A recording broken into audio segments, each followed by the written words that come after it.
भाई मुझे क्यों दिखा रहा है? तू ही बता देना इनमें से सबसे सेफ कौन सा होगा, वही लगा देंगे। सभी सेफ है यार, कोई भी उठा ले आंख मूंद करके, सभी एक जैसे हैं। चल यही लगा देते हैं। हाँ? ठीक है।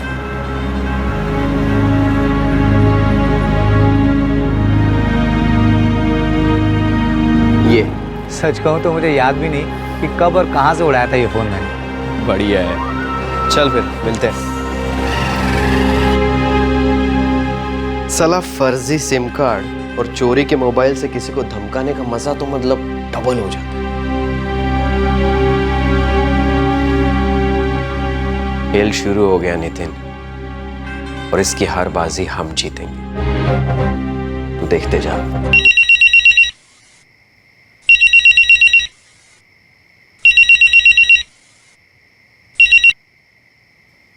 हेलो गिरीश सेठ, मैं अभी ऐसा कुछ धांसू जुमला बोलूंगा ना कि आपके पसीने छूट जाएंगे, और फिर आप डर के मारे पूछोगे कौन बोल रहा है। कौन बोल रहा है? बोला था ना, अब यही पूछेंगे।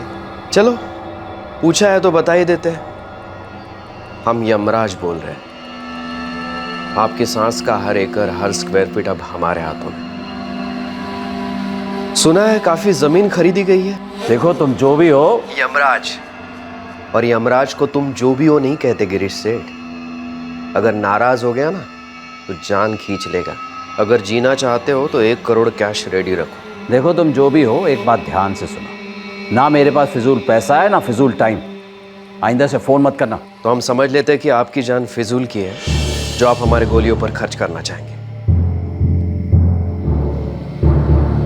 इसी तरह कुछ दिन धमकियां देते रहेंगे। विनय, पुलिस फोन ट्रेस नहीं करेगी? बिल्कुल करेगी, लेकिन तब तक हम दूसरे सिम कार्ड पर होंगे। हर फर्जी सिम कार्ड और 2 नंबर का मोबाइल इंस्ट्रूमेंट पुलिस के साथ चूहे बिल्ली का गेम खेलता रहेगा, और तब तक हम अपना गेम बजा देंगे। किसी से नहीं का क्या मतलब है जी? कौन था फोन पर? अरे कोई नहीं, ऐसी कोई सरफिरा था। देखिए, मुझे मालूम है कि आपको कोई धमकियां दे रहा है। आप पुलिस के पास क्यों नहीं जाते? कुंती, पहले ना तुम आराम से बैठ जाओ। लेकिन पापा, आप हमेशा ये सब इतना लाइटली क्यों लेते हो? क्योंकि हमारे संस्कार, हमारे परवरिश ये सिखाते हैं कि कुत्तों को भौंकने दो। हाथी का काम है चलते रहना सही रास्ते पर। आप क्यों नहीं समझते? आप सही होंगे लेकिन दुनिया तो गलत है ना। अगर किसी सरफिरे ने आपको कुछ कर दिया तो हमारा क्या होगा? वैसे भी सौरभ को खोने के सदमे से अभी तक कोई संभला नहीं है।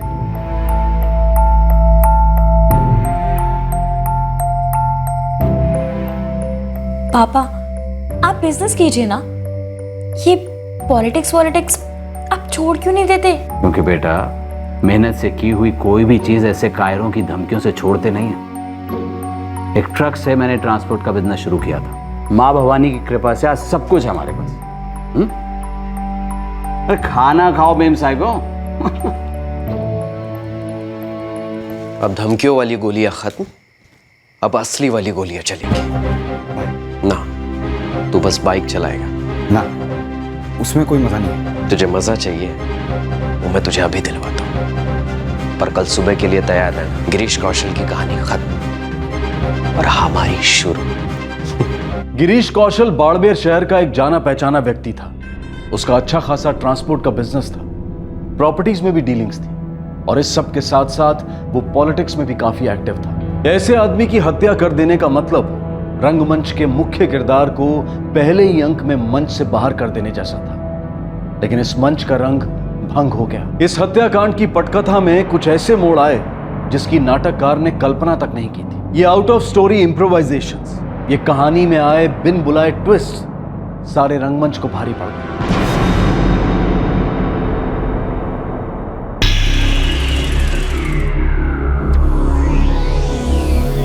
आजा छोटे, शर्मा क्या रहा है? और कैसी है? हाँ जी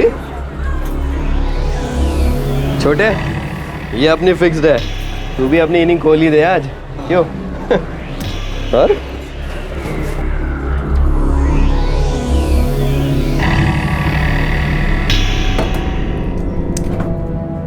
इससे क्या छू रही है?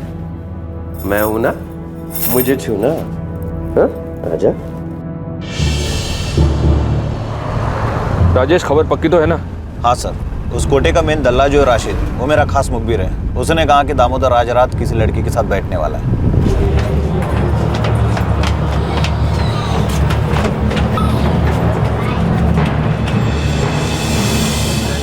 हुजूर, आप सब खैरियत तो है? ये दामोदर किस कमरे में है?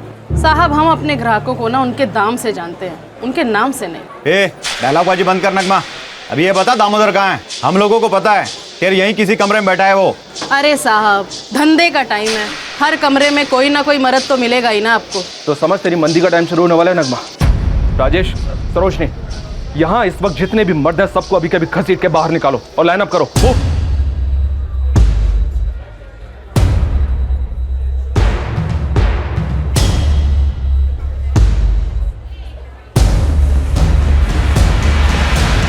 ए, चल बाहर निकल।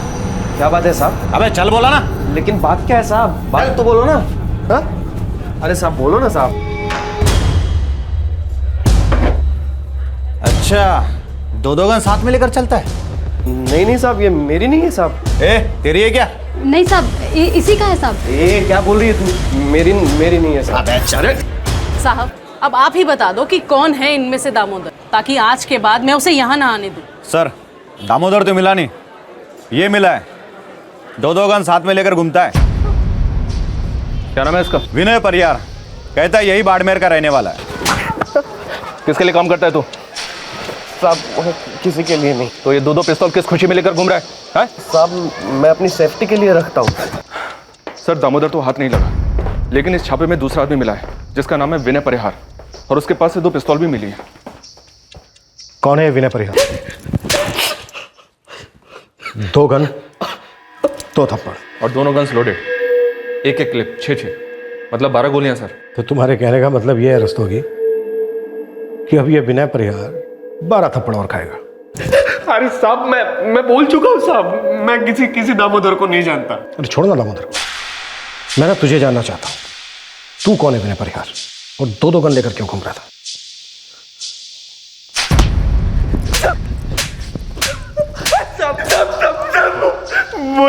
बोलता हूँ साहब, वो बंदूकें मेरी ही है साहब। मैं बंदूकें सप्लाई करने का धंधा करता हूँ, पर साहब मैं किसी दामोदर को नहीं जानता, सच्ची में साहब। रस्तोगी, इलीगल आर्म्स पोजीशन 1 लगा दो, और तब तक कुत्ता साले को जब तक कि दामोदर का पता नहीं बता देता। मैं सच बोल रहा हूँ। विनय परिहार बाड़मेर के बिजनेसमैन गिरीश कौशल का कत्ल करने वाला था। एक रात पहले वो एक कोठे से पकड़ा गया। पुलिस उसे नहीं किसी और क्रिमिनल को ढूंढ रही थी, लेकिन अब विनय पकड़ा गया था।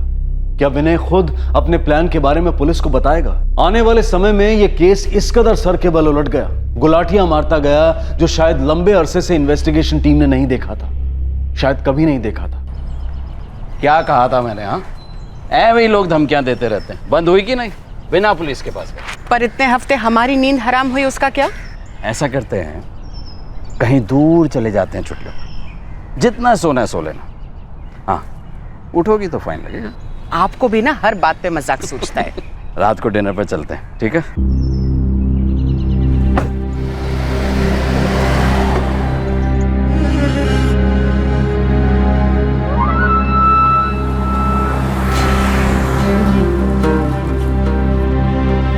हाँ रमेश, बोल। आज भी अकेले ही निकला है, ड्राइवर नहीं है, खुद ही गाड़ी चला रहा है। फिर तो बढ़िया है हमारे लिए।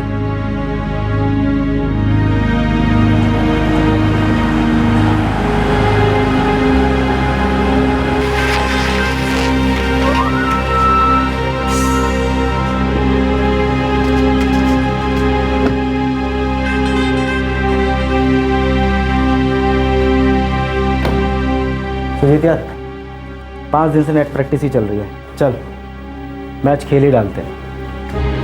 हाँ भाई, गेम खेलने का वक्त तो आ गया है। 3 दिन से अकेला ऑफिस जा रहा है। तो कर देते हैं out, LBW clean bowled run out, जैसे तू बोले। लेकिन यार आउट कर देते हैं। Back to pavilion. ये लीजिए हुकुम।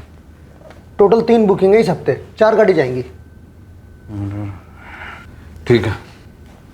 अच्छा, वो अशोक जी का फोन आया था, जरा पूछ लेना क्या काम। हाँ जी। ठीक है। हाँ, वो अतुल कहाँ है? हुकुम, वो तो नदरोला वाली साइड पे गया।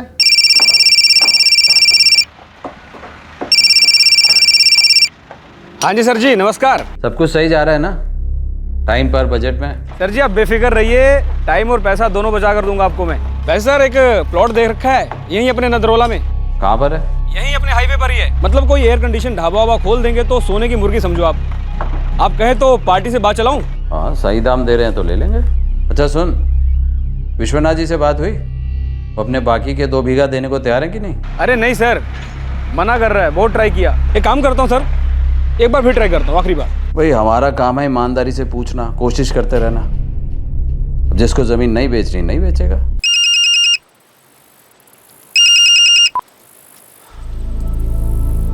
हाँ बोलो अतुल, क्या है? वही विश्वनाथ जी, विनती है आपसे, आखिरी बार ट्राई कर रहा हूँ। तुम आखिरी बार पूछ रहे हो ये हमें नहीं मालूम, लेकिन हम आखिरी बार कह रहे हैं कि वो 2 बीघा जमीन बिकाऊ नहीं है। कसम धंधे की कमाल का दाम दिलाऊंगा आपको।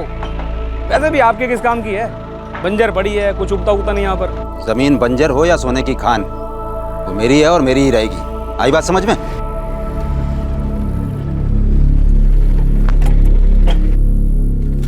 लो बापू, खाना खा लो। क्या हुआ, इतना टेंशन में क्यों दिख रहे हो? और ये फोन किसका था? वही गिरीश कौशल के एजेंट अतुल का। क्या चाहते हैं ये लोग? साये की तरह पीछे पड़ा है जमीन बेचने के लिए। कितनी बार बोल चुका हूँ कि जमीन नहीं बेचूंगा, पर सुनता ही नहीं है। 1 इंच नहीं दूंगा। आखिर समझते क्या है वो लोग? मैं और अरुण अभी निकल लेते हैं, 1 घंटे बाद तू भी चेकआउट मार लियो। हाँ ठीक है, फिर मिलते हैं यहाँ। हाँ ठीक है, चल। क्या बोला वकील? वो वकील साहब कह रहे हैं कि तुम पर आर्म्स एक्ट लग गया और उसमें बेल बड़ी मुश्किल से होती है, लगभग ना के बराबर। अरे नहीं यार छोटे, पैसा जो है ना वो हर ना को हाँ में बदल देता है। भाई बदल देता होगा, लेकिन उसके लिए पैसे भी तो होने चाहिए। विनय, सारे पैसे खत्म हो गए अपने पास। भाई बहुत लड़की चल रही है। गिरीश कौशल की हत्या करने निकला विनय परिहार जेल पहुंच गया था।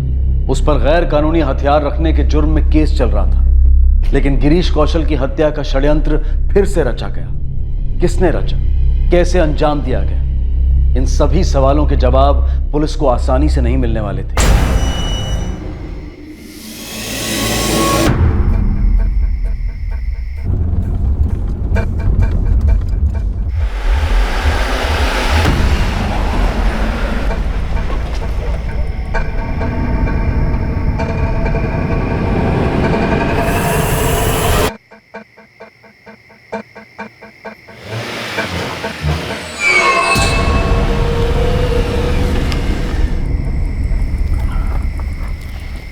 हाय बाबा।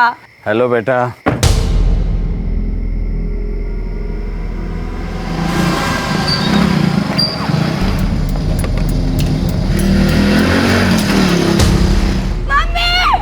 क्या हुआ? अरे कोई है? गिरीश उठिए ना, गिरीश, गिरीश।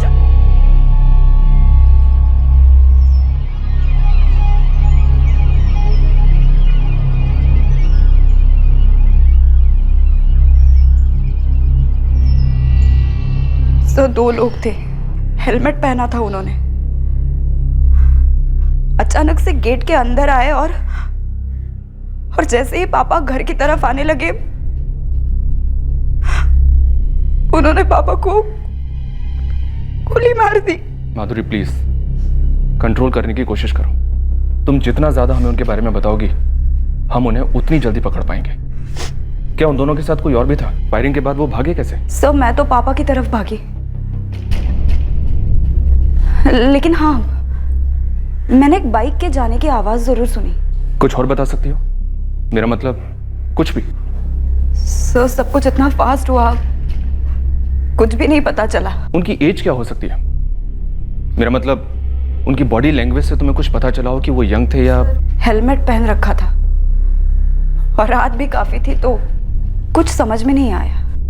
और तुम बाद में अंदर से बाहर आई? हाँ सर, मैंने आवाज सुनी थी, फिर माधुरी दीदी चिल्लाई तो मैं और मम्मी भाग के बाहर गए। कुंती जी सॉरी, लेकिन हमें आपसे भी कुछ सवाल पूछने हैं आपके पति के बिजनेस के बारे में।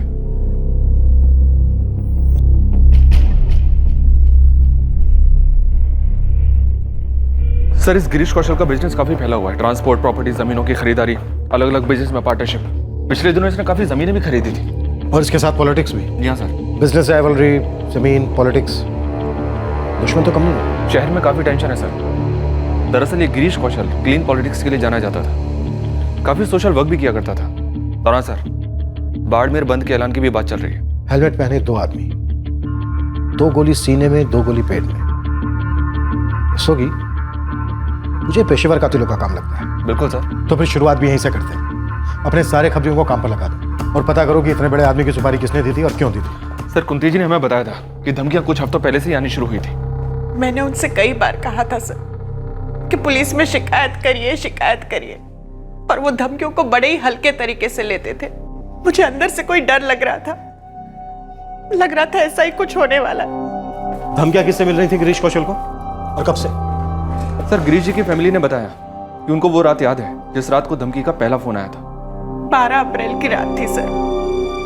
उसके बाद मैंने उन्हें बार बार पूछा कि कौन है जिसने आपको धमकी दी, और वो धमकियां फिर हर दूसरे दिन आने लगी। हाँ कुंती, आज भी धमकी आई थी, लेकिन मैंने हमेशा की तरह मजाक में उड़ा दिया। क्या कहते हैं वो लोग? कौन है? चाहते क्या है? 1 करोड़ रुपए चाहते हैं। अब कौन है मुझे तो नहीं पता, वो पेशेवर एक्सटॉर्शन करने वाले लगते हैं। ये धमकियों का सिलसिला कितने दिनों तक चला? कुछ दिनों तक चला सर, उसके बाद अपने आप बंद हो गया। 1 करोड़ की डिमांड हुई थी। वैसे सर, अगर गिरीश जी के सारे बिजनेस का एस्टिमेट लगाया जाए तो कम से कम 50-100 करोड़ का आदमी तो था वो। दस्तों की पता करो कि ये धमकियां कौन दे रहा था और किसके कहने पर दे रहा था, और फिर बंद क्यों? मुझे धमकियां और उनका पैटर्न दोनों खटक रहा है। गिरीश कौशल के तेरों को फांसी दो, फांसी दो। गिरीश कौशल के तेरों को फांसी दो, फांसी दो। गिरीश कौशल को न्याय दो, न्याय दो, न्याय दो। गिरीश कौशल को न्याय दो, न्याय दो, न्याय। गिरीश कौशल अमर रहेंगे, अमर रहेंगे, अमर रहेंगे। गिरीश कौशल अमर रहेंगे, अमर रहेंगे, अमर रहेंगे।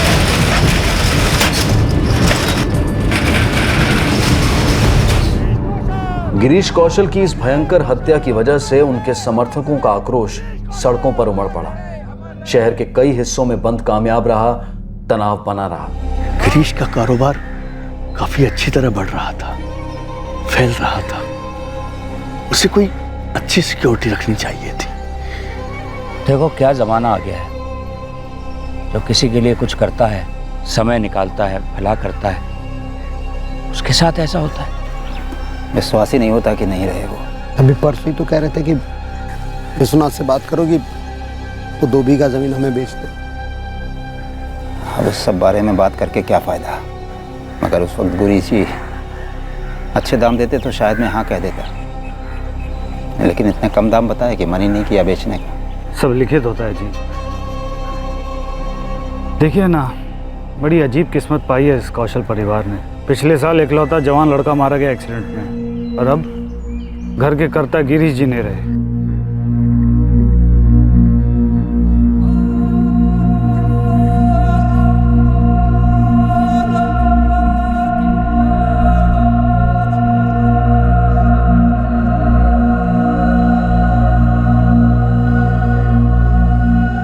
सर, मैं उनके ट्रांसपोर्ट के बिजनेस का मैनेजर हूँ। गिरीश जी ने प्रॉपर्टी में काफी इन्वेस्टमेंट किया हुआ था, और उनकी सारी प्रॉपर्टी की देखभाल मैं करता हूँ। सर, गिरीश जी ग्रास रूट वर्कर से ऊपर उठे थे, लेकिन वो पॉलिटिशियन नहीं थे, कार्यकर्ता थे, हित चिंतक थे, जनता के आदमी थे सर वो। मैं मार्बल एक्सपोर्ट करता हूँ और गिरीश जी मेरे 30% के पार्टनर थे। एक्टिव नहीं थे, लेकिन फाइनेंस की कोई कमी नहीं थी उनकी तरफ से।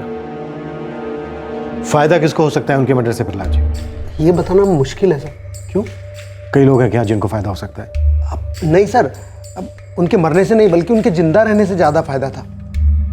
जो लोग भी उनके संपर्क में आते थे, उनके दोस्त बनते थे, उनकी तो चांदी हो जाती। तो प्रहलाद जी किसी ने उन्हें मार दिया है और बताकर मारा है।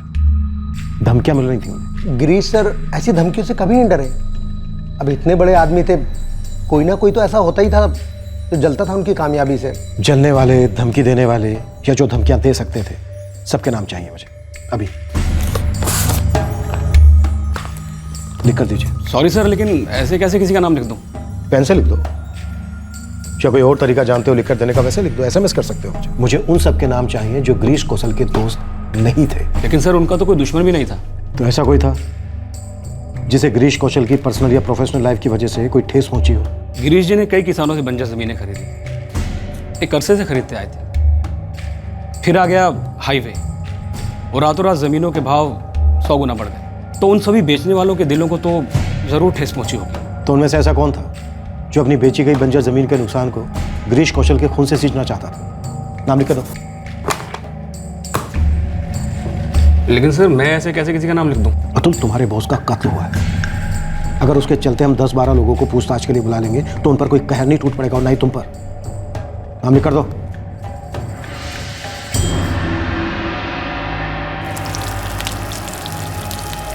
देखिए साहब, अपने बाड़मेर, जैसलमेर, उदयपुर, जयपुर में जितने भी गैंग हैं ना सुपारी वाले, हर जगह से एक ही जवाब आया है, नो। अच्छा, दिल्ली, मुंबई या कहीं और का कोई गैंग हो? उसकी रिसर्च अपनी चल रही है साहब, लेकिन मैं आपसे एक बात कहना चाह रहा था। गिरीश कौशल है ना, इसके नाम पे ना सॉलिड प्रॉपर्टी है और पूरा का पूरा पैसा ना सिर्फ और सिर्फ उसकी बीवी और 2 बेटियों के नाम पे जा रहा है। ये मैंने पता लगाया है साहब। सही पता लगाया तूने। तो साहब मैं क्या बोल रहा हूँ, अगर पैसा वैसे किसी का हाथ में तो जा नहीं रहा है तो इसको मारने का फ़ायदा नहीं है। तो हो सकता है ना कि पेशेवर सुपारी वालों का काम ना हो। देख चारो, ये जो भी है हेलमेट पहनकर है। इनकी पूरी स्टडी थी।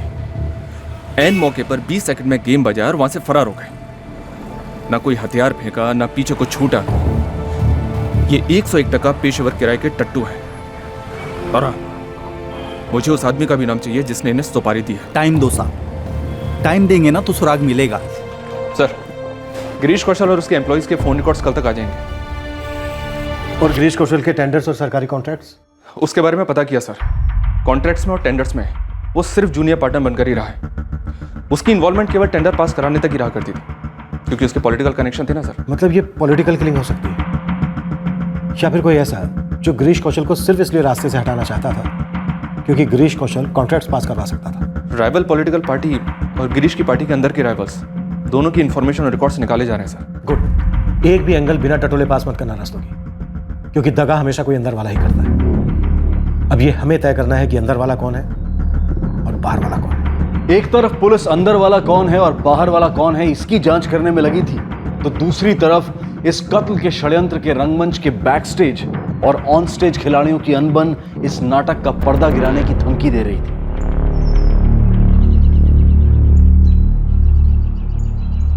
भाई काम हो गया, सब हो गया, अब क्यों रुकूं मैं इस रेगिस्तान में? यार अरुण, थोड़ा सा रुक जा यार। नहीं नहीं नहीं भाई, मुझे कल लखनऊ लौटना है।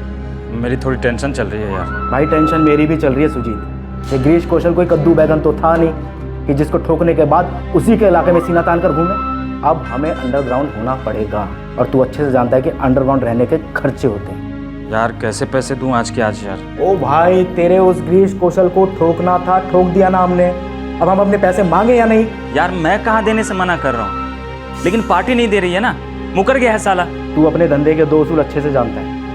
पहला सुपारी ली तो पार्टी को उड़ाना पड़ता, और दूसरा जुबान दी, मुकर गया तो जुबान काटनी पड़ती है। ठीक है, मुझे 24 घंटे का टाइम दो, मैं फिर से बात करता हूँ पार्टी से।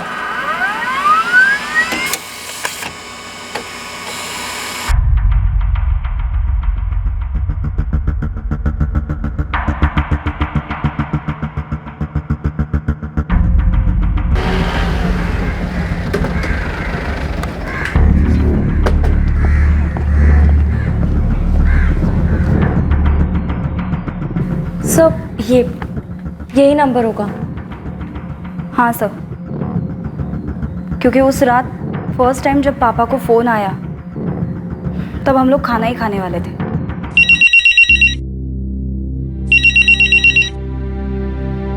हेलो। 12 अप्रैल से लेकर 21 अप्रैल तक इस नंबर से कई बार कॉल्स आए। अच्छा कुंती जी, आप हमें बता रही थी कि गिरीश जी ने आपसे कहा था, तो क्या उन्होंने आपको कभी ये बताया कि ये धमकियां उन्हें देता कौन था? दरअसल वो हमें कोई टेंशन नहीं देना चाहते थे, इसलिए वो हमें सारी बात बताते ही नहीं थे। लेकिन सर, ये वाली 12 अप्रैल वाली पापा की बात हमारे सामने हुई थी। ठीक है।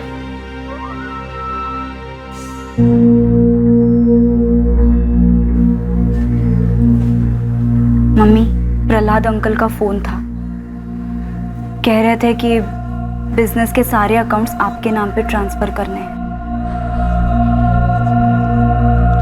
मैंने कितनी बार समझाती थी कि आपके बगैर हम तीनों के लिए मैनेज करना बहुत मुश्किल हो जाएगा,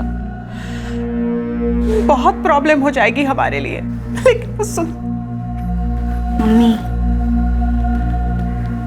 मैं समझती हूँ हमें रोना चाहिए, आगे भी हम रोएंगे, लेकिन एक बात तो चेंज होने वाली नहीं है। पापा अब वापस नहीं आएंगे मम्मी। हमें उनके बिना मैनेज करना होगा, एक दूसरे की हेल्प करनी होगी मम्मी। अब बस यही रास्ता है। सर हमारा ये नंबर तो प्रीपेड है, अब तक तो 50 आइडेंटिटीज बदल चुका होगा। इतनी सारी आइडेंटिटीज का कोई रिकॉर्ड नहीं रखते तुम लोग? सर ये प्रीपेड सिम कार्ड का इतिहास बहुत लंबा चौड़ा होता है, किसी एक कस्टमर के पास नहीं रहता, आईडीज बदलती रहती हैं। फिर भी मैंने खंगाल के 50 एक नाम निकाले हैं इस आईडी के, वो मैं आपको भेज देता हूँ। बट सर हाँ, एक बात और है, इनमें से कई नाम फर्जी भी हो सकते हैं। इस सिम कार्ड की जो भी कुंडली है तुरंत भेज दे। सर सिम तो फर्जी ही निकला और इंस्ट्रूमेंट भी बाबा आदम के ज़माने का है, लेकिन फिर भी IMEI ट्रैकिंग के लिए डाल दिया है। दोस्तों की इस नंबर के पीछे ज़्यादा टाइम खर्च करने की ज़रूरत नहीं है। मुझे सीरियस डाउट है कि इस नंबर से कुछ हासिल होने वाला है। 12 अप्रैल से 21 अप्रैल के बीच गिरीश कौशल को धमकाने वाला मुझे नहीं लगता इस नंबर के थ्रू मिलने वाला है। सर कुंती जी और उनकी बेटी माधुरी ने बताया कि इस दौरान उन्हें कई सारे कॉल्स आए और फिर अचानक से बंद हो गए, और फिर 2 हफ्ते बाद 5 मई को अचानक से गिरीश कौशल का मर्डर हो जाता है। इतना लंबा गैप, और इस गैप में एक भी एक्सटॉर्शन का कॉल नहीं। मुझे तो लगता है सर ये एक्सटॉर्शन का केस है ही नहीं। हो सकता है ये कॉल्स हमारा ध्यान बटाने के लिए किए गए हो सकता है। आधे से ज्यादा किलर्स जो अपने आप को शातिर समझते हैं ऐसे ही मिसलीड बनाते हैं। हमें बस एक बार इस मिसलीड का पता चल जाए, किलर्स तक पहुंचने का रास्ता हमें अपने आप मिल जाएगा। स्तोगी, मुझे अभी भी स्ट्रांग फीलिंग हो रही है कि कोई ना कोई अंदरूनी मामला है। पीड़ित गिरीश कौशल को 12 अप्रैल से लेकर 21 अप्रैल तक धमकियों वाले कॉल्स आए थे। बतौर एक्सटॉर्शन 1 करोड़ की कीमत भी मांगी गई थी, पर पुलिस को अब तक इस बात का कोई अंदाजा नहीं था कि इन कॉल्स का ताल्लुक उन्हीं की जेल में कैद एक युवक के साथ था। अगर विनय परिहार को हथियारों सहित पुलिस ने अचानक से पकड़ नहीं लिया होता तो शायद अगली सुबह विनय ने ही गिरीश कौशल की जिंदगी का पर्दा गिरा दिया होता। पर फिर यह काम कोई और कर गया। कौन थे वो खिलाड़ी, और आखिरकार इस खेल का मकसद क्या था?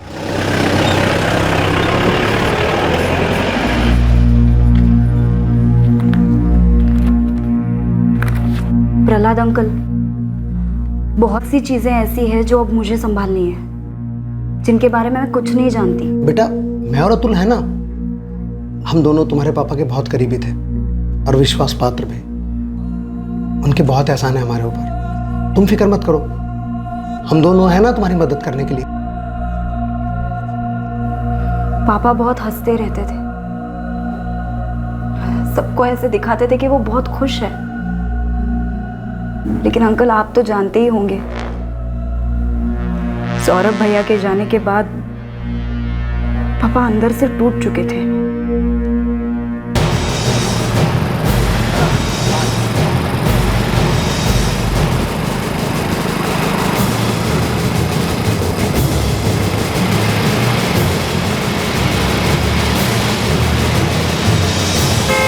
गिरीश कौशल के बेटे सौरभ का वाकई में एक्सीडेंट हुआ था या फिर करवाया गया था? सर ये जोधपुर का केस था, वहां के इन्वेस्टिगेटिंग ऑफिसर से मेरी बात हुई।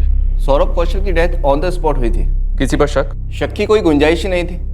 एक्सीडेंट वाली कार हमारे जोधपुर के एक बिजनेसमैन की थी, वही लड़के को हॉस्पिटल लेके आए थे। गवाह थे 2-3, उन्होंने बताया कि लड़का रॉन्ग साइड पर बिना हेलमेट की गाड़ी चला रहा था। कार वाले का कोई फॉल्ट नहीं था, इसलिए हमने एक्सीडेंटल डेथ रिकॉर्ड रजिस्टर कर दिया। ADR फाइल करने के 1 महीने के बाद जोधपुर पुलिस ने इस केस को क्लोज कर दिया। हो सकता है एक्सीडेंट वाकई में हुआ। अपना खबरी नेटवर्क अभी तक खामोशी है। सबके सब एक ही बात बोल रहे हैं सर। स्टेट में, स्टेट के बाहर भी जितने भी जाने पहचाने सुपारी मर्डर गैंग्स हैं, उनमें से किसी का भी नाम सामने नहीं आ रहा है। गिरीश कौशल की लैंड डील्स की क्या कहानी है? सर उसने कई किसानों से कई बंजर जमीनें खरीदी थी, जो कि हाईवे बनने के बाद काफी कीमती हो गई। फिर तो कई लोगों के दिल चले होंगे। चले तो होंगे सर, वैसे उसके ज्यादातर सौदे ठीक ठाक ही गए थे। ज्यादातर? मेरा मतलब है सर, कुछ कोर्ट के अंदर सेटल हुए, कुछ कोर्ट के बाहर सेटल हुए। ओवरऑल सभी सेटल्ड ही थे। फिर फायदा किसे हो सकता है गिरीश कौशल के मरने से या फिर उसे मरवाने से? 9 दिन तक एक्सटॉर्शन के कॉल आए, फिर अचानक बंद हो गए। क्यों? और उसके 2 हफ्ते बाद गिरीश कौशल का मर्डर हो जाता है। रस्तोगी, कहीं ऐसा तो नहीं है कि सारे जवाब हमारे सर के ऊपर मंडरा रहे हैं और हम उन्हें नाक के नीचे ढूंढ रहे हैं?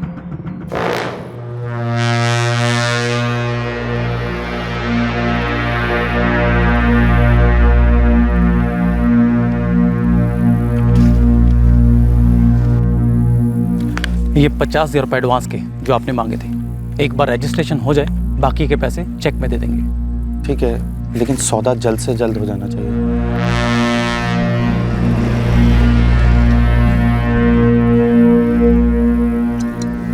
विश्वनाथ जी, हमसे क्या गलती हो गई सरकार?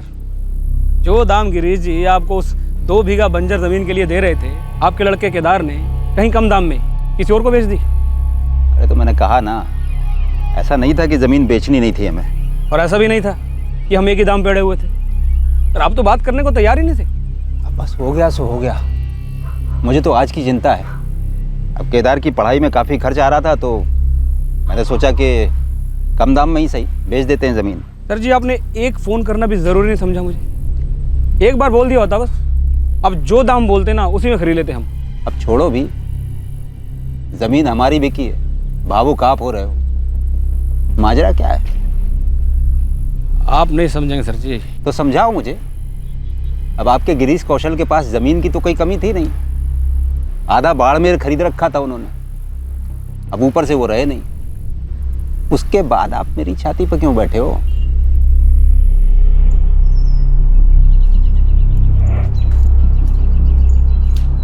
अरे सुन नितिन। जी काका।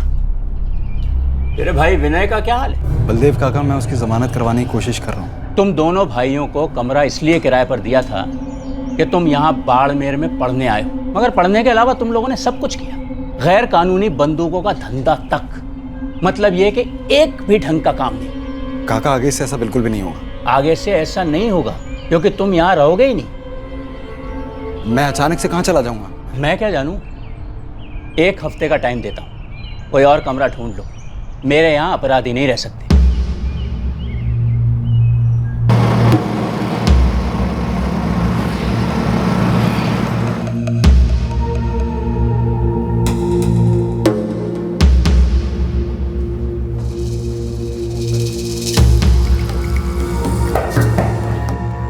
कौन है? मैं सुजीत।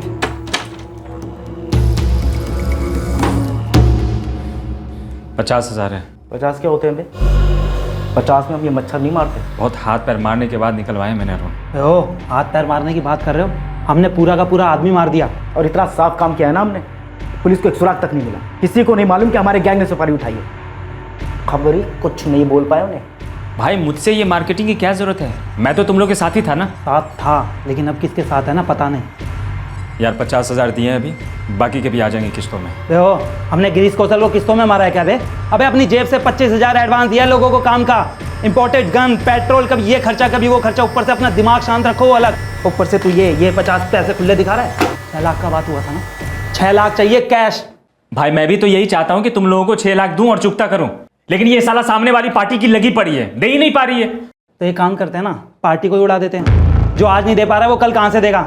अबे हमारा पैसा नहीं मिला कोई बात नहीं, लेकिन कम से कम दिल को सुकून तो रहेगा। जिसने हमारा पैसा मारा हमने उसको मार दिया। ना ना, पार्टी को कुछ भी हुआ इस वक्त तो बात बहुत बिगड़ जाएगी। हम सब फंस जाएंगे, जेल चले जाएंगे। तो तू एक काम कर, पार्टी से मिला दे मुझे, मीटिंग फिक्स करा दे मेरी। मैं आंखों में आकर डाल के खुद पूछ लूंगा कि भाई पैसे दे रहे हो या नहीं। ठीक है, बात करता हूँ पार्टी से। मेरा है।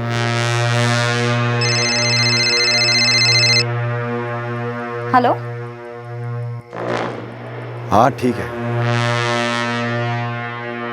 हाँ ठीक है, बोला ना मैंने।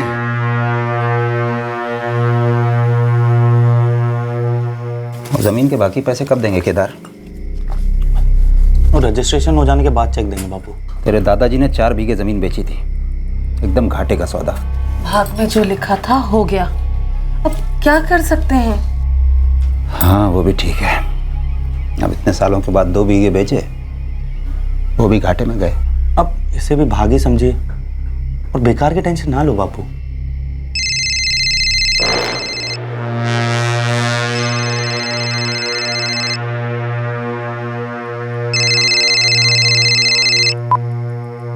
हाँ बोलो।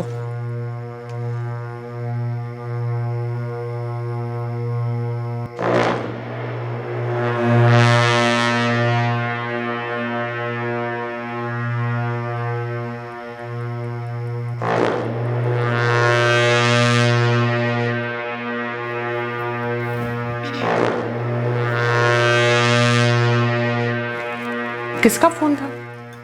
प्रहलाद अंकल का था, कुछ काम था उन्हें। बेटा माधुरी, मैं नहीं चाहती कि तुम ऑफिस के काम की वजह से कॉलेज की पढ़ाई के ऊपर ध्यान न दो। मम्मी, ऐसा नहीं होगा।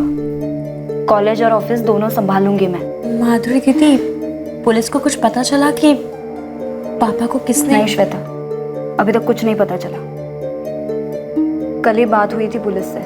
साहब, हम जितने भी लोग हैं इस धंधे में सब बड़े हैरान हैं कि आखिर इतने बड़े आदमी की सुपारी निकली और हमें कानो कान खबर तक नहीं हुई। साहब जानकारी तो नहीं, लेकिन आपको एक राय दे सकती। जल्दी बोल। कहीं ऐसा तो नहीं साहब कि पनवाड़ी खुद ही पान लगा के चबा गया हो इस मामले में? मतलब क्या है तेरा? मतलब साहब है साहब, आपने दुनिया भर के मुखबिर, हिस्ट्री सीटर और पता नहीं किन किन लोगों के पास जाकर के जानकारी ली, लेकिन अभी तक किसी पेशेवर गुट का नाम सामने आया क्या? अभी तक तो नहीं, और शायद आगे आएगा भी नहीं, क्योंकि ये काम किसी पेशेवर गुट के अपराधी का हो ही नहीं सकता। हो सकता है जिस पार्टी को गिरीश कौशल से सबसे ज्यादा दिक्कत थी, उन्हीं ने उसका काम तमाम कर दिया हो। ये तो फ्री फॉर ऑल हो रहा है। हर कोई हरफन बोला बनकर अपनी थ्योरीज बांट रहा है, वो भी फ्री में। और प्रैक्टिकल में हमारे हाथ में क्या है? जीरो। आज तक किसी भी केस में हमने हिस्ट्री शीटर्स को या खबरियों को इतना टेस्ट नहीं किया, लेकिन सबके सब एक ही बात कह रहे हैं कि कुछ नहीं है। नहीं रस्तोगी, ऐसा हो ही नहीं सकता कि कुछ नहीं है। तुमने गिरीश की बीवी, उसकी बेटी से बात की? कोई घरेलू मामला, अफेयर शफेयर, किसी रिश्तेदार के साथ कोई खटास? बीवी का अफेयर हो सकता है, बेटी का अफेयर हो सकता है। ये एंगल तो हमने अभी तक सोचा नहीं है। मैं कौशल परिवार के सारे पर्सनल चिट्ठे खोलता हूँ, शायद कुछ मिल जाए।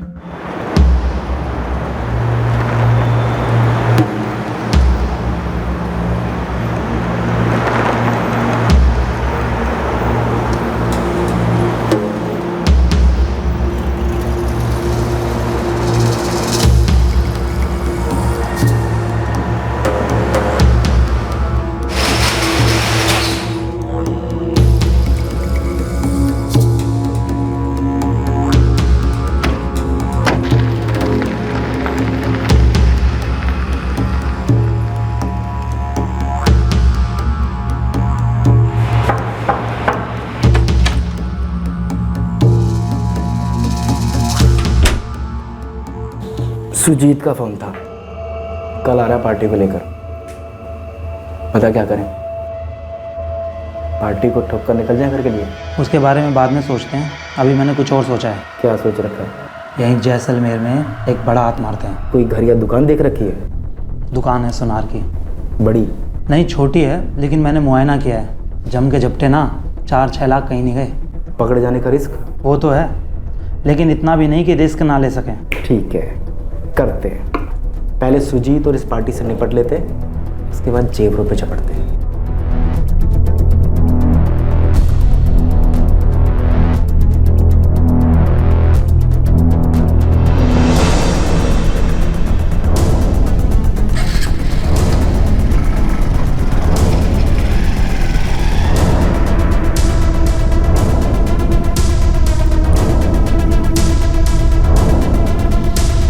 मम्मी, मैं कॉलेज जा रही हूँ, उसके बाद ऑफिस जाऊंगी, फिर घर लौटूंगी। ठीक है?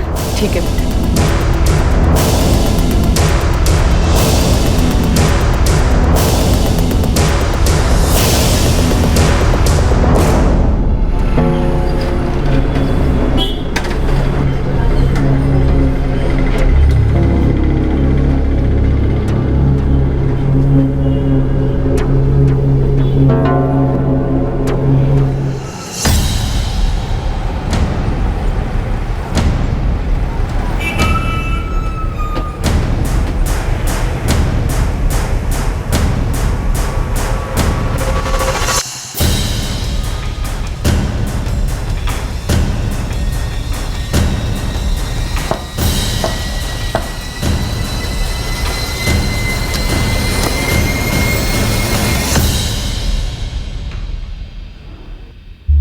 बेच के सिर्फ 50,000 ही एडवांस मिला था।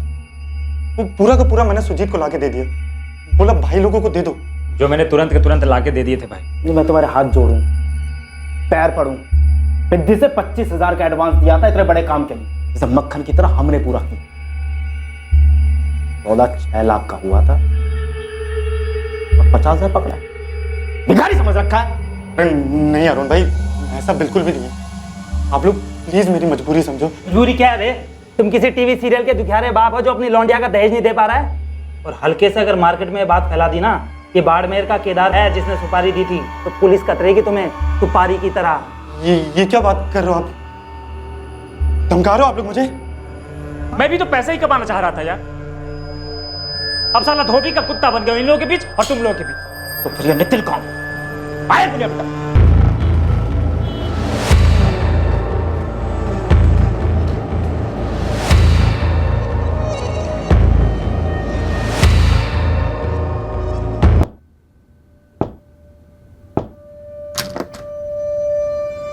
आजा आजा आजा, बहुत जल्दी आ गया था। आजा। ये खून से सींची गई साजिश के रंगमंच पर हाहाकार मचना शुरू हो गया था।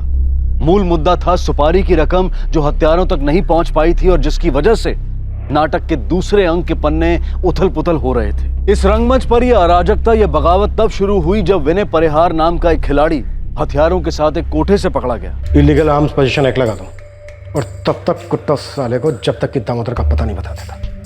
विनय परिहार उस रात पुलिस लॉकअप में फंस गया, जिसकी अगली सुबह वो खुद गिरीश कौशल की गोली मारकर हत्या करने वाला था।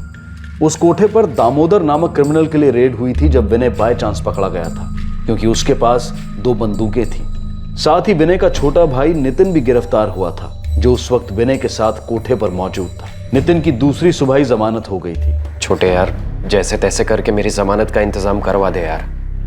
अपनी लाइफ का सबसे बड़ा काम बाकी नहीं रह सकता। विनय देख, मैंने एक वकील से बात कर रखी है। उसने कहा कि वो फुल ट्राई करेगा। साला वो दामोदर का बच्चा जो भी हो, उसको उसी दिन कोठे पे आना था। भाई केदार मिला था, पूछ रहा था काम कब तक होगा।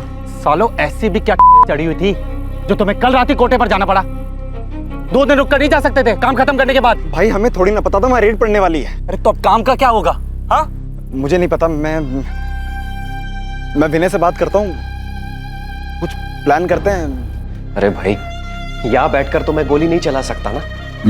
मैं बात करता हूँ एक बार और वकील से। जल्दी कर।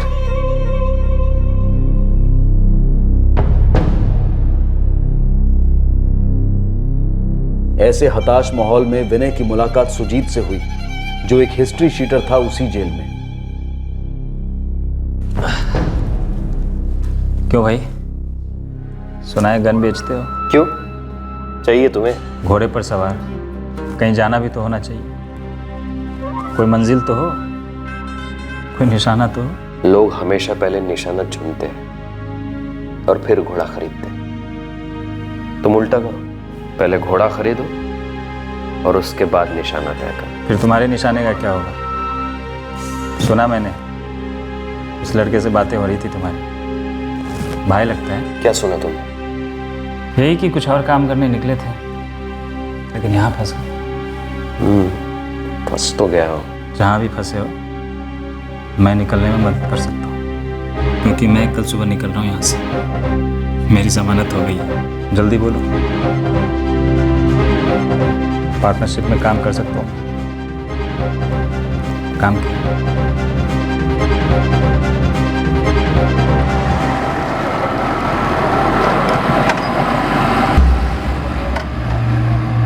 लॉकअप में विनय ने इस सुपारी का काम सुजीत को सौंप दिया था और इसी वजह से अगले दिन जमानत पर निकलकर सुजीत सीधे जाकर विनय के छोटे भाई नितिन से मिला।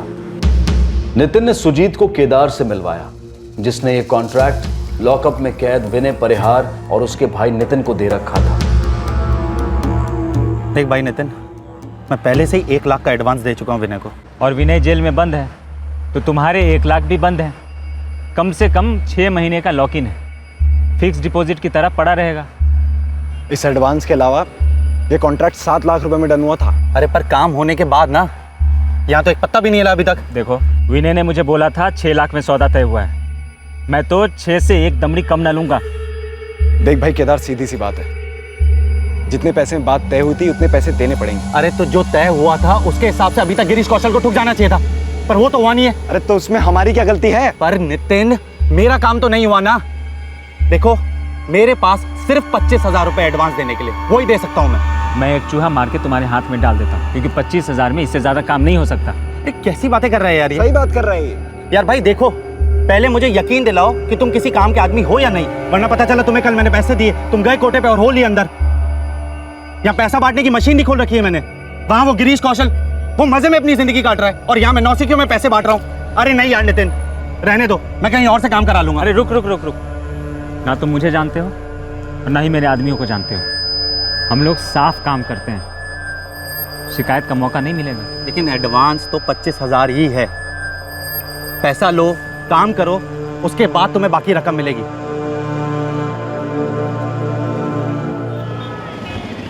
अब इस रंगमंच पर शुरू हुआ षड्यंत्र का दूसरा अंक, गिरीश कौशल की हत्या का प्लान बी। इस अंक में रंगमंच पर एक और किरदार दाखिल किया गया। ये था शार्प शूटर अरुण, जिसके साथ सुजीत की लखनऊ जेल में दोस्ती हुई थी और जो सुजीत की तरह जमानत पर अब बाहर था। भाई काम अपने इलाके का बाहर का है, जहां हमारा कोई रिकॉर्ड है नहीं और ना कभी बनेगा, ऊपर से पैसे भी अच्छे हैं। तो हाँ समझू ना भाई, कोरे कागज पर तस्वीर बनाने में किसको मजा नहीं आता। तो कब पहुंच रहा है बाड़मेर? भाई हम कल तक पहुंच जाएंगे।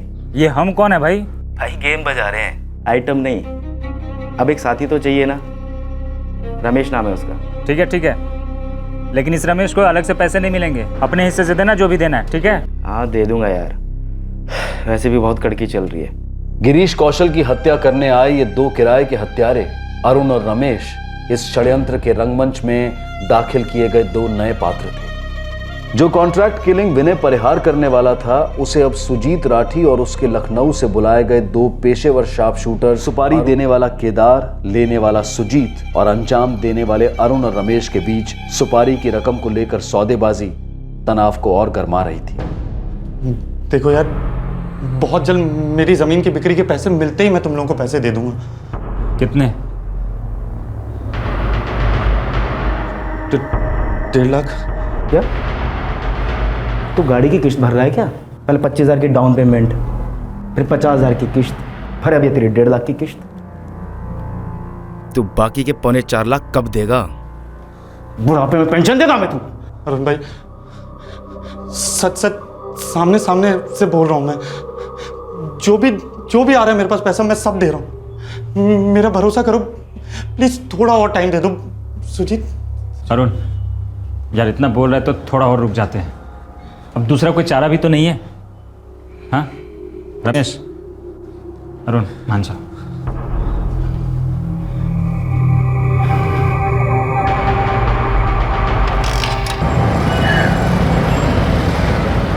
साला पेट्रोल तक का पैसा नहीं है मालूम।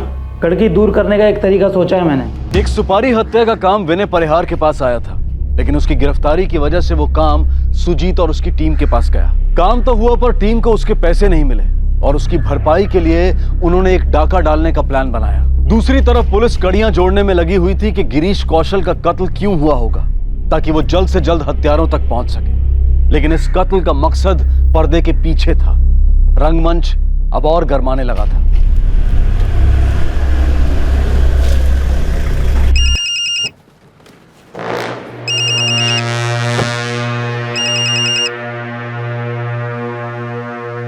हेलो, ऋषिनगर पुलिस स्टेशन से पुलिस इंस्पेक्टर प्रदीप राठौड़ बोल रहा हूँ। जी सर। माधुरी, तुम्हारे पापा ने एक जमीन खरीदी थी जिसे लेकर कोर्ट में केस चल रहा था। सॉरी सर, इन सब के बारे में मैं कुछ नहीं जानती। अभी सब संभालने की कोशिश कर रही हूँ, पर जब पापा थे तब तो कभी ऑफिस ही नहीं आई। मैं समझ सकता हूँ। देखो, रिकॉर्ड चेक करो, वहां जाकर पूछो किसी से। ये जमीन तुम्हारे पापा ने 2013 में किसी गौरीशंकर पालीवाल से खरीदी थी। ठीक है, मैं चेक करूंगी।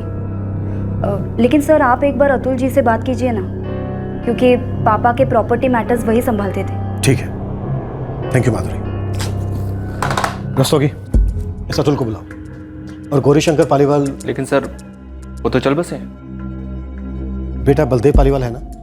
हाँ सर। बुलाओ।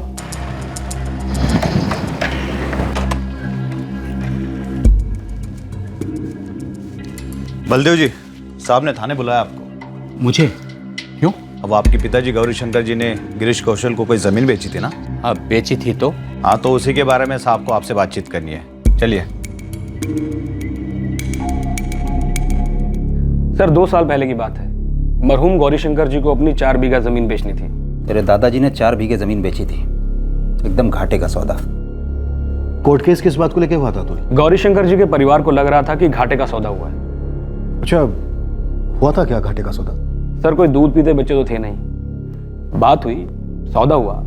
अब घाटा मुनाफा तो हर धंधे में, हर सौदे में होता ही है। सर जी जमीन चाहे बंजर है पर इलाका टॉप का है, दाम तो मतलब यूं बढ़ने वाले हैं।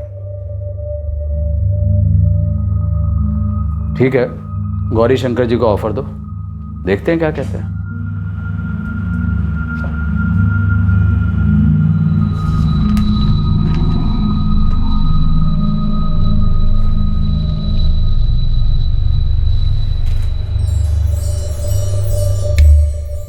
सर बाकायदा सारा पेपर वर्क सही था, सब कुछ एकदम कानूनी, एक एक कागज। फिर बस सर उन्हें लगा कि हमने कम दाम में जमीन खरीद ली है, इसलिए घसीट लिया कोर्ट में। केस का क्या नतीजा निकला? 1 साल केस चला, बाद में गिरीश जी वो केस जीत गए। जज ने साफ कहा था सर कि तुम लोगों को एक ऑफर दिया गया था, तुम लोगों ने ऑफर कबूल किया, जमीन बेच दी। अब कल को जमीन के दाम गिर भी सकते थे, अब बढ़ गए हैं, तो ये तो खरीदार का फायदा हुआ, इसमें फ्रॉड तो है नहीं, बिजनेस है। उसके बाद क्या हुआ? कुछ नहीं हुआ सर, थोड़ी अनबन थी उनकी तरफ से। अतुल की बात झूठी नहीं है सर, हम उस दाम पर राजी हुए और हमने जमीन बेची। तो फिर कोर्ट केस अनबन? इतने बड़े आदमी के साथ कैसी अनबन साहब? हम मजबूरी में थे, तंगी में थे, गिरीश जी ने हमें ऑफर दिया, हमें लगा सही होगा, हम मान गए। ये केस आपके छोटे भाई विश्वनाथ ने किया था? जी। देखो बेटा, उस जमीन से अनाज वनाज तो उगना नहीं था, पूरी तरह से बंजर हो गई थी जमीन। बाबूजी जमीन हाईवे से लगकर थी, आप 5% और मांगते तो जरूर दे देते गिरीश जी। लेकिन भाई बेचने की गरज तो हम लोगों की थी ना। अब गिरीश कौशल जी कोई छोटे मोटे आदमी तो है नहीं, समाज में इज्जत है उनकी, उन्होंने सामने से आकर के दाम लगाए। अब हम उनसे क्या मोल भाव करते, हमें ठीक लगा हमने बेच दी। बाबूजी गिरीश जी होंगे इज्जतदार आदमी, बहुत नाम है उनका, लेकिन हम लोग भी ऐसे वैसे नहीं है कि कोई भी आए सामने से मूंगफली के दाम ऑफर करे और हम लोग हाँ बोल दें। विश्वनाथ, हम ना करते, मना करते तो बात बहुत फैलती।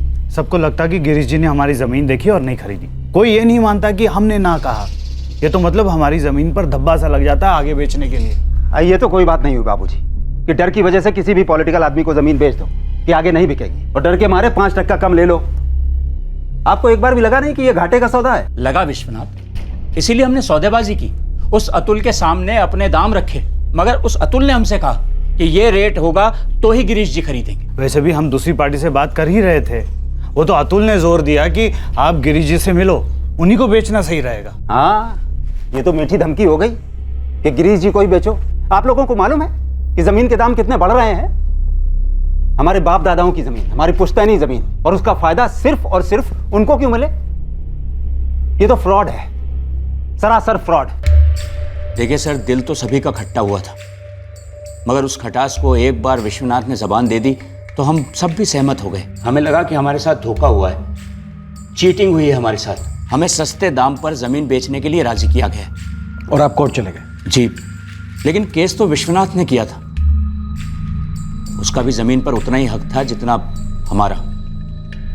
जमीन बेचते समय उससे सलाह मशवरा हो नहीं पाया था। और आप लोग ये केस हार गए? जी, और उसी दौरान बाबूजी भी चले गए। बलदेव जी, एक सीधा सवाल पूछ रहा हूं, सीधा जवाब दीजिएगा। आपको लगा इसमें आपका नुकसान हुआ है, इस गुस्से में आकर क्या आपने गिरीश कौशल का कत्ल करवाया? सर, कत्ल ही करवाना होता तो केस क्यों करते?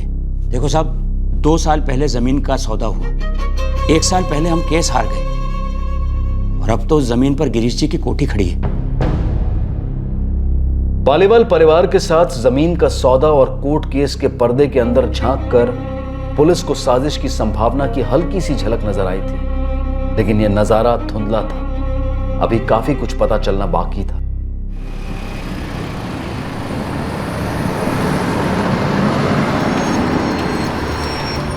हाँ बोल चारो।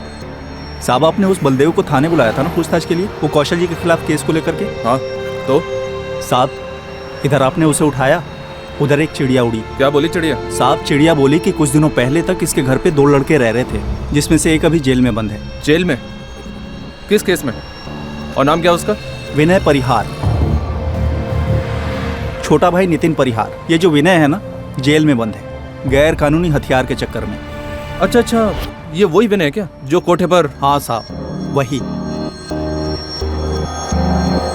बाड़मेर पुलिस ने गिरीश कौशल की हत्या के मामले में पूछताछ करने के लिए डिस्ट्रिक्ट कोर्ट से विनय परिहार की कस्टडी ली।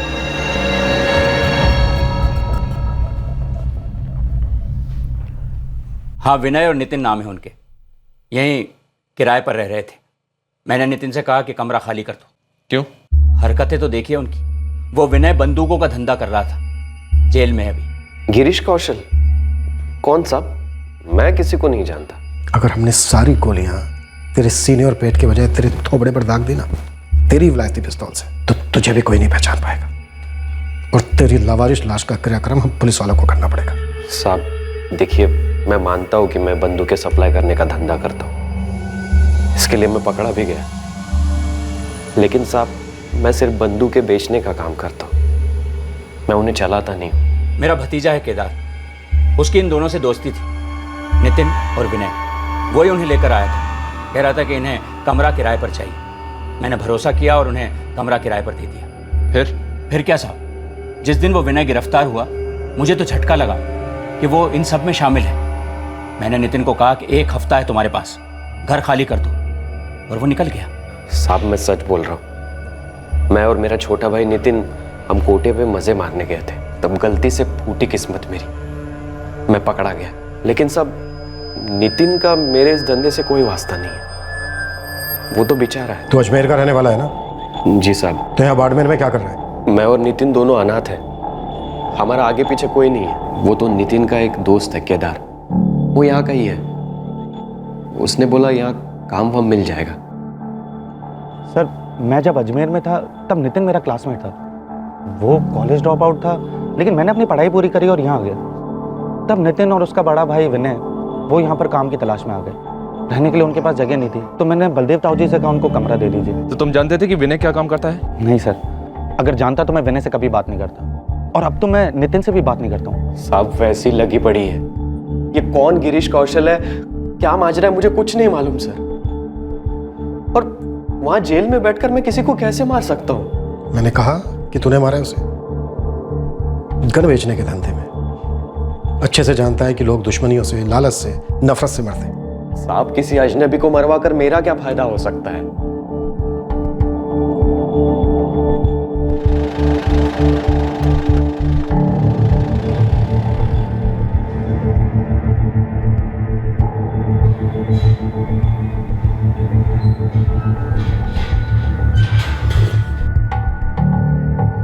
षड्यंत्र के रंगमंच के अहम किरदार, शायद सूत्रधार, पुलिस की नाक के नीचे थे, उनके सामने थे, लेकिन दिल्ली अभी बहुत दूर थी।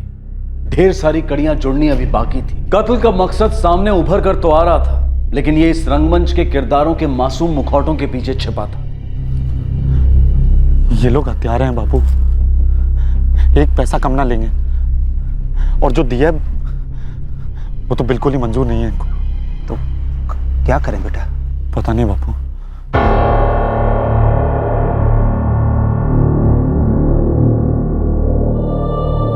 ये आप कैसे कह सकते हैं कि मैंने आपके साथ धोखा किया? आपने मेरे पिताजी को मार्केट के दाम से 5% कम दिए थे गिरीश जी। विश्वनाथ जी, गौरी शंकर जी को हमने एक ऑफर दिया था, उन्होंने कबूल किया। हमने सारे पैसे टाइम पर दिए और कागजात बिल्कुल सही है। हाँ, लेकिन दाम सही नहीं है। आप मुझे 5% और दे दीजिए बस। अरे आपको 5% दे दूंगा तो जिन जिन से जमीन खरीदी है सारे लाइन लगा के खड़े हो जाएंगे। मैं मदद नहीं बांटता हूँ, ईमानदारी से बिजनेस करता हूँ। गिरीश जी, जमीन के दाम देखिए कितने बढ़ रहे हैं, आपको करोड़ों का मुनाफा होगा। एक बात बताइए, अगर दाम गिर जाते मैं आपसे पैसे मांगता, आप देते? ये तो कोई बात नहीं हुई गिरीश जी। या तो आप मेरे हक का मुझे 5% दे दीजिए, या मेरी जमीन वापस दे दीजिए, मैं कोई दूसरा खरीदार ढूंढ लूंगा। बचकानी बातें मत करिए विश्वनाथ जी। उस जमीन पर मैंने कोठी बांधना शुरू कर दिया। हाँ तो तुलवा दीजिए उसे, मेरी जमीन वापस कर दीजिए। ठीक है, आप अपनी जमीन वापस ले लीजिए, लेकिन बेचूंगा मैं आज के दाम पर। मैं तब के दाम पर 5% मांग रहा हूँ, आज के दाम पर नहीं मांग रहा हूँ। कमाल है, कभी 5% मांग रहे हैं, कभी अपनी जमीन वापस मांग रहे हैं। सच बात यह है, मैं आपको दोनों नहीं दे सकता और नहीं दूंगा। देखिए गिरीश जी, इतना लालच अच्छी बात नहीं है। अरे इतनी बेवकूफ़ी भी ठीक नहीं है विश्वनाथ जी। कोई भी आपकी मांग को जायज़ नहीं ठहराएगा। अदालत समझेगी मेरी बात को। अदालत आपके दबाव में नहीं है, आपसे डरती नहीं है अदालत। विश्वनाथ जी, मेरा कारोबार पूरी तरह से साफ है, मुझे किसी से डरने की कोई ज़रूरत नहीं है। देख लीजिए गिरीश जी, अदालत में केस खिंच जाएगा तो बहुत महंगा पड़ेगा। आप मुझे धमकियां दे रहे हैं? हाँ, मैं आपसे अभी तक इतनी तमीज़ और इज्जत से बात कर रहा हूँ। तो आप मेरा 5% देंगे नहीं? जो तय था दे दिया गया है, उसके ऊपर एक पैसा भी नहीं। आइंदा से आप ऐसी मांगे मत लेकर आइएगा। जय श्री राम। राम का नाम लेकर हरकतें रावणों वाली कर रहे हैं। याद है, रावण की लंका जल गई थी पूरी की पूरी। अदालत? क्यों विश्वनाथ? क्यों नहीं बाबूजी? बाबूजी, विश्वनाथ ने ईमानदारी से उससे कहा कि 5% दे दो, उसने मना कर दिया। लेकिन केस करना क्या उचित होगा? बड़े लोग हैं वो, वकील वगैरह का काफी खर्चा होगा। आखिरी दम तक लड़ूंगा। ऐसा कहीं लिखा नहीं है कि आदमी अमीर है, ताकतवर है तो सिर्फ उसकी मर्जी चलेगी। बाबूजी, अदालत के सामने बड़ों बड़ों को घुटने टेकने पड़ते हैं। लेकिन उस जमीन पर तो उसने कोठी बनाना शुरू कर दिया। हाँ, लेकिन उस कोठी में रहेगा नहीं, जीना हराम कर दूंगा उसका। देखो बेटा विश्वनाथ, इतना याद रखो, तुम ये सब कर रहे हो ना, वो सब एक ऐसा बदला लेने के लिए कर रहे हो जिसकी नींव एकदम खोखली है। कहीं ऐसा ना हो कि उसकी इमारत गिराने के चक्कर में तुम्हारी अपनी धंस जाए। देखो बेटा, गुस्सा अच्छे अच्छों को मिट्टी में मिला देता है। सर जी, उस बेवकूफ ने केस कर ही दिया और पिटीशन ये फाइल की है कि हमने जमीन खरीदने के चक्कर में उसके पिता श्री गौरीशंकर के साथ धोखा किया है। सर फिर है, अब मेरे लॉयर सब संभाल लेंगे। विश्वनाथ पालीवाल जानता नहीं है कि कोर्ट केस पैसों के साथ जिंदगी को भी चूस लेगा। जिद पर अड़ा रहा विश्वनाथ पालीवाल अपनी बची खुची सारी छोटी छोटी जमीनें बेचने लगा जो उसे विरासत में अपने पिता से मिली थी। इन पैसों से वो गिरीश कौशल के खिलाफ केस लड़ता रहा।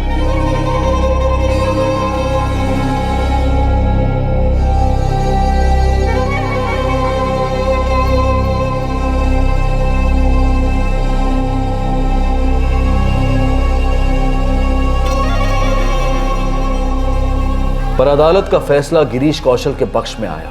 ऐसा नहीं था कि विश्वनाथ को पता नहीं था कि एक दिन ऐसा होगा, पर उसके अंदर एक अजीब सी जिद थी कि किसी भी तरह फैसला उसकी तरफ होगा। सारा कुछ क्या कर दिया मैंने? पहले कोर्ट केस, फिर ये,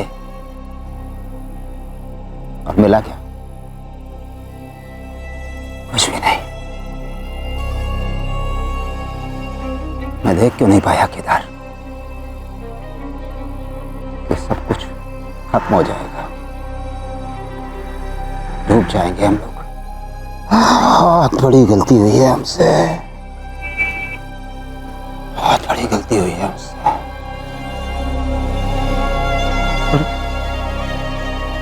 पर अब क्या कर सकते हैं बापू? कर सकता था मैं, रोक सकता था तुझे। इस काम के लिए हाँ नहीं कहनी थी मुझे। एक बेटे ने अपने पिता को एक हारती हुई लड़ाई लड़ते देखा था। एक बेटे ने अपने पिता को टूटते हुए देखा था, इस सोच से कि उसके साथ धोखा हुआ है।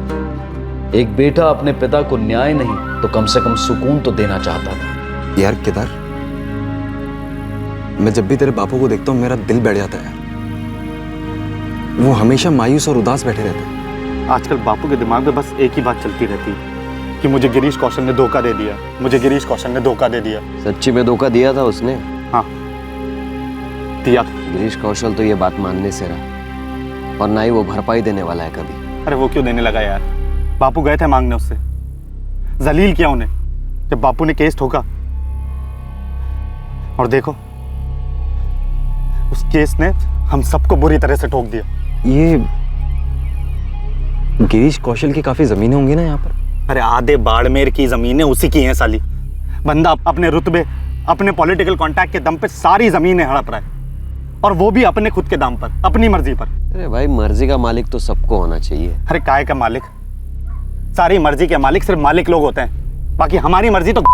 देख भाई, उसने तेरे बाबूजी, तेरी माई और तुझे गहरा घाव दिया है ना? दिया है या नहीं? कोई शक नहीं, दिया है। और वो तुम्हारी जमीन भी नहीं लौटा रहा? इस जिंदगी में तो कभी नहीं लौटाएगा। तो तू भी उसके घर वालों को गहरा घाव लौटा दे इसी जिंदगी में। कैसे? उसकी जिंदगी लेकर खत्म कर। क्या बात कर रहा है बे? देख यार, ये तिल तिल कर और रो रो कर जिंदगी जीने में कोई मतलब नहीं है। आखिर इंसान की भी तो कोई इज्जत होती है ना। और ये जिंदगी और मौत एक रंगमंच है। उस गिरीश कौशल ने तेरे बाबूजी की आंख पर पर्दा गिरा दिया। अब तेरा भी तो फर्ज बनता है ना कि तू उसके आंख पर पर्दा गिरा दे, और वो भी परमानेंट। क्या क्या करना है? हिसाब बराबर करना है। गिरीश कौशल का जान लेकर? उसने तो आपको जिंदगी भर के लिए जिंदा लाश बनाकर रख दिया है। जान का बदला जान बापू। पहले मेरी जिद थी गिरीश कौशल को अदालत में हराने की, उसके लिए आधी जमीन बेच दी। फिर तुम्हारी जिद थी गिरीश कौशल को खत्म कर दिया, बाकी जमीन उसके लिए बेच दी। अब एक मुट्ठी जमीन नहीं है हमारे पास बेचने के लिए। सब कुछ खत्म हो गया। गिरीश कौशल पर गोली चलवाने वाले अब भी पुलिस की रडार से बाहर थे, लेकिन वो आतंकित थे क्योंकि गोली चलाने वाली उनकी कठपुतलियां अब उन पर ही बंदूकें तानने की धमकी दे रही थी। चोट खाए हारे हुए किरदार और बगावत पर उतरी कठपुतलियां अब इस खून से रंगे रंगमंच पर आखिरी अंक खेलने वाले थे, और इस आखिरी अंक ने इस कहानी को अपने सर के बल उलट दिया।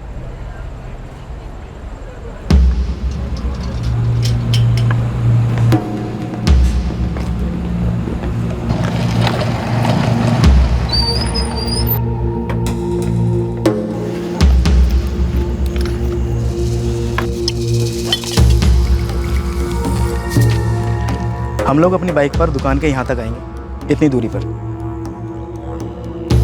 फिर मैं उतर जाऊंगा और चलता हुआ दुकान के यहाँ तक आऊँगा, आराम से, कोई टेंशन नहीं।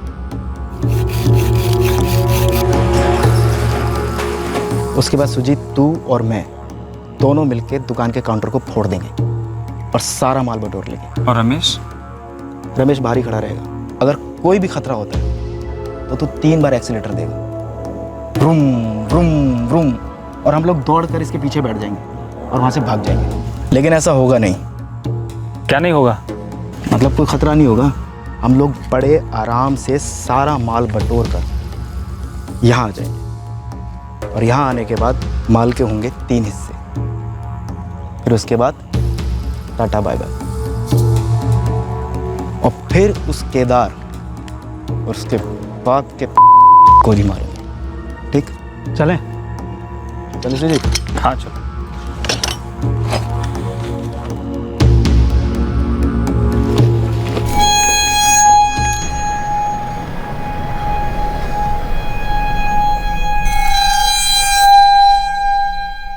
भगत नगर के पास से खबरी की इंफॉर्मेशन आई है, 3 आदमी बाइक पर कोई दुकान लूटने चले हैं। उनके पास हथियार हो सकते हैं। सभी पेट्रोल टीम को आगाह किया जाता है। Over and out.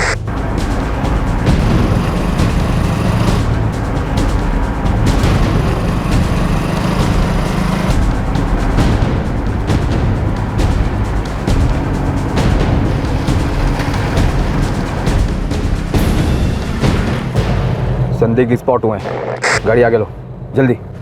कुछ गड़बड़ लग रही है यार। अरे भगा भगा भगा भगा भगा।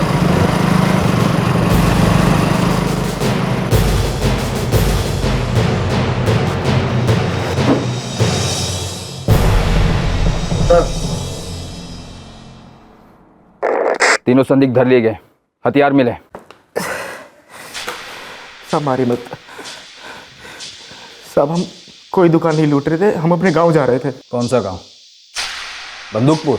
वो बंदूकें हम अपनी हिफाजत के लिए रखते हैं। वो औजार हमारे साहब, मिस्त्री हम। तो तुम सब शरीफ मेहनती मिस्त्री हो, और हम लोग कौन है?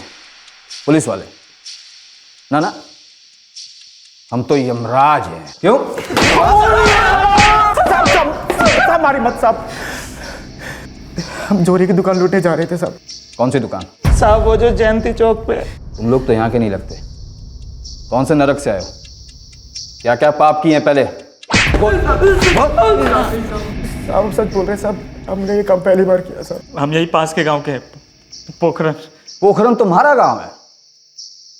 पोखरन में कहाँ से हो? बता तो बताओ। वो साहब वो गांव का नाम है हा? वो गांव का नाम है। सर मारना मत साहब, साहब हम दोनों लखनऊ से हैं और ये बाड़मेर से साहब। अरे बंदूक वाले मिस्त्री वो गांव के। माधव सिंह। जी साहब। अब असली वाली पिटाई शुरू करो उनकी। जी।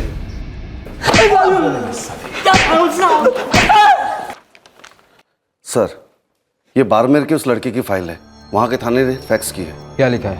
मिस्त्री है? नहीं सर, सुजीत राठी नाम है, हिस्ट्री शीटर है और अभी कुछ ही दिन पहले सजा काट कर आया है। और वो दो लखनऊ के नवाब? एक अरुण सैनी और एक रमेश सिंह। कुंडली क्या इनकी? सर पूरे यूपी के हर दूसरे शहर में कांड किया इन लोगों ने और वहाँ के हर जेल की हवा काट चुके हैं। और इतनी दूर जैसलमेर में एक छोटी सी ज्वेलरी की दुकान लूटने आए थे। हो ही नहीं सकता। एक बाड़मेर से, दो यूपी से।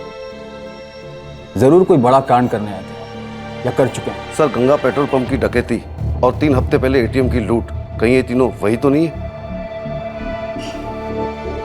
Good morning.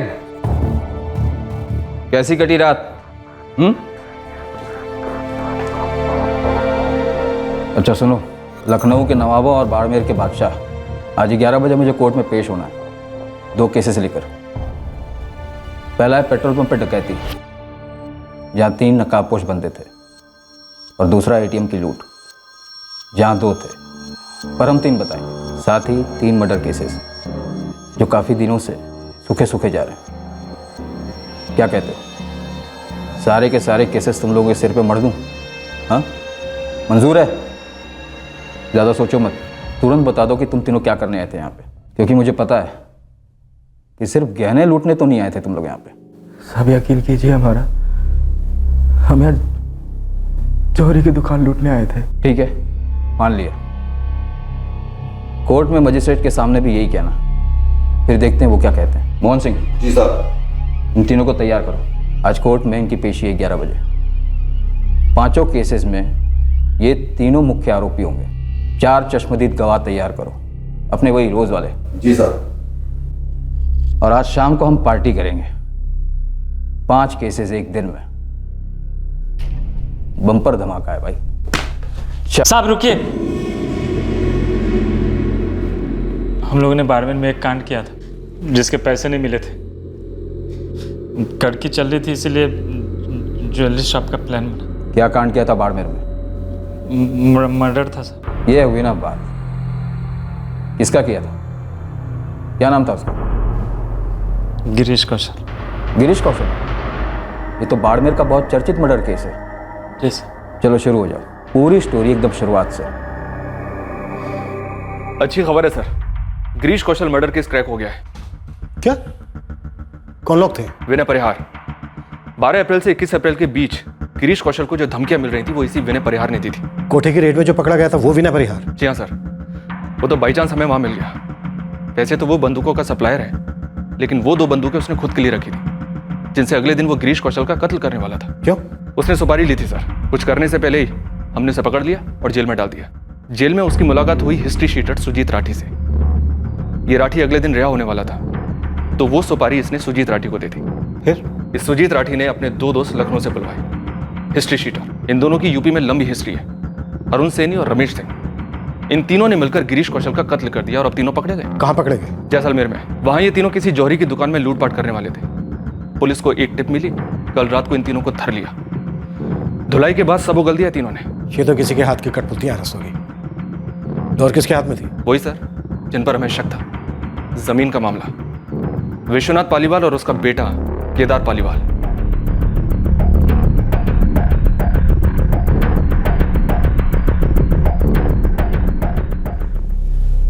भैया, मैं तो सोच भी नहीं सकता था कि विश्वनाथ के दिल में गिरीश जी के लिए इतनी नफरत पनप रही थी। थोड़ी नफरत तो हम सबके दिल में थी वल्लभ।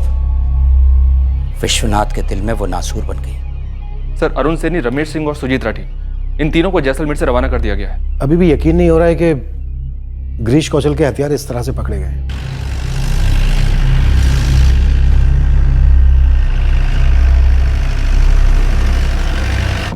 सर, विनय परिहार का छोटा भाई नितिन पकड़ा गया है। वो जोधपुर में ही कहीं छिपा बैठा था, उसे वहां से उठा लिया गया है और वो यहाँ के लिए पार्सल भी हो चुका है।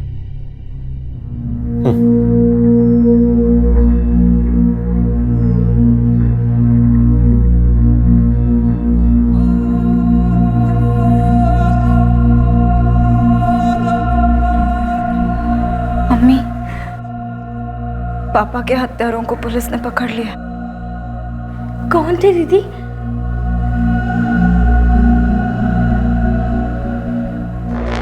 आखिरकार इस रंगमंच पर पर्दा गिर गया। मंच पर मौत का तांडव करने वाली कठपुतलियां और उनकी डोर पकड़कर उन्हें नचवाने वाले कठपुतलीकार सभी अब एक ही जगह पर पहुंच गए हैं, जहां हर मुजरिम पहुंचता है, जेल।